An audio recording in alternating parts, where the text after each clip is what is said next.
O governo tem tentado estimular um otimismo maior da sociedade, inclusive através de campanhas publicitárias. E ele joga a favor dele com a inflação e os juros em queda, que são fatores que podem, de fato, trazer um ânimo maior, já que criam uma expectativa mais favorável em relação ao custo do crédito, em relação a uma oferta maior de recursos, facilitação de renegociação de dívidas por parte de consumidores e empresas. Só que qualquer mudança nesse sentido se dará muito lentamente. Por melhores que sejam as expectativas quanto ao tamanho do corte dos juros, isso não vai ocorrer de uma hora para outra. Portanto, gera um ânimo inicial, só que na prática a situação pode não ser tão favorável assim. E depois o governo também comemora o avanço do ajuste das contas públicas. E ele teve uma vitória importante no ano passado, que foi a aprovação da PEC dos gastos, que limita o aumento das despesas com base na inflação do ano anterior. Isso estabelece uma condição diferente de evolução das contas públicas. Só que agora é imprescindível a aprovação da reforma da Previdência.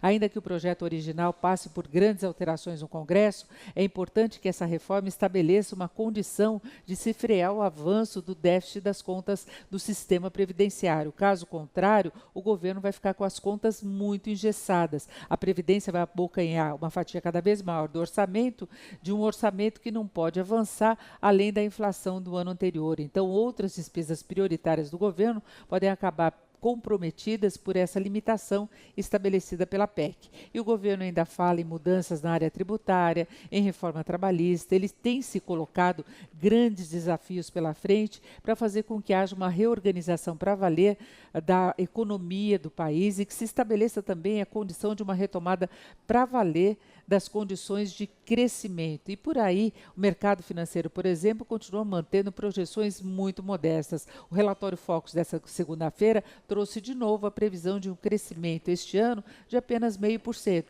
Portanto, mesmo com essa melhoria do ambiente para a economia brasileira, dessa confiança maior, não se espera uma reação muito rápida, não. Este começo de ano ainda deve ser difícil, o desemprego pode crescer, só mais para o segundo semestre que se espera alguma reação mais consistente, desde que não venham surpresas negativas no campo político, que o governo consiga avançar de fato com todas essas medidas que está propondo e que não haja problema maior no exterior. Nós temos nesta semana a posse de Donald Trump e ele é uma fonte de grandes incertezas, tanto no campo econômico como no político. Falta a definição da política que ele pretende implementar, só que o discurso dele, as entrevistas que tem concedido, a equipe que ele está formando, não dão a ideia de uma tranquilidade, não. Ele gera grandes riscos, inclusive em relação a questões geopolíticas, desafios com relação à China, estimulando o separatismo na zona do euro. Enfim, é uma grande incógnita Donald Trump à frente dos Estados Unidos, que é a principal economia do mundo.